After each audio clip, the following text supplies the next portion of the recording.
et la halachot. Chazak u'baruch rabotai. 13 dans le mois de Sivan. Bon, Mazal Tov pour le Khatan. Il n'y a pas plus beau de se marier dans une semaine où la paracha c'est Be'alotra avec la menorah. Dans chaque maison, on veut avoir de la lumière. On apprend aussi, dans le Shalom Bayit, il y a 7 bougies. 7 appelez ça catégories, qu'il faut tous les jours les avoir dans la maison.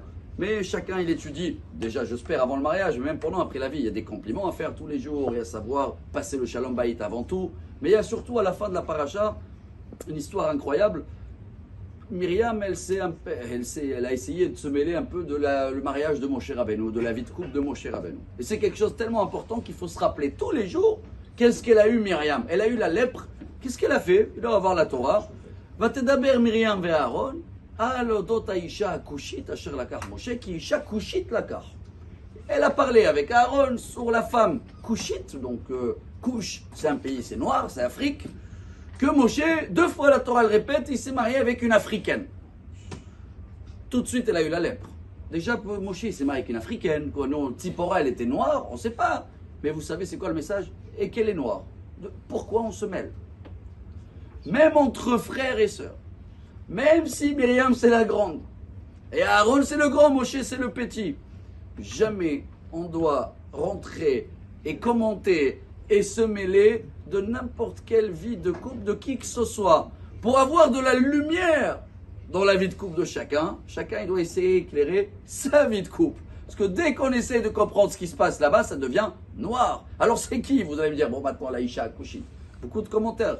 Rachid dit, Akol Makirim Beyofia. Elle est comme s'il y a une salle, tout le monde blanc, et il y a quelqu'un qui est noir, il est remarquable. Elle était tellement remarquable, Tzipora, que tout le monde l'a remarqué, qu'elle était Na'a B'Maasea, Na'a Beyofia, une femme très belle dans l'action, dans les. Mais entre le contact de Moshe, entre le rendez-vous qu'il avait avec le bon Dieu, entre ce qui s'est passé dans sa vie de couple, il y avait des choses à ne pas comprendre, mais le message d'aujourd'hui, c'est qu'il ne faut pas essayer de comprendre.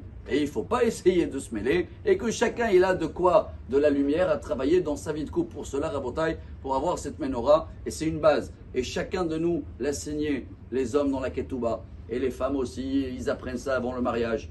Le Shalom Bayit doit être toujours en priorité.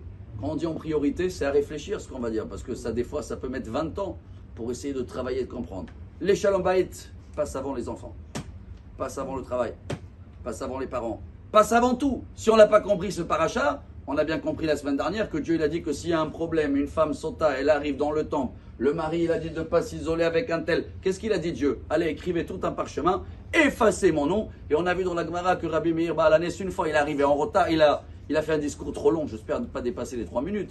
Et une femme, elle est retournée tard et le mari, il a dit, où t'as tardé? Ah, t'étais chez le rabbin Rabbi Meir Baal Hanès il y a 2000 ans. Tu rentres pas à table de Shabbat si tu vas pas le cracher sur le visage.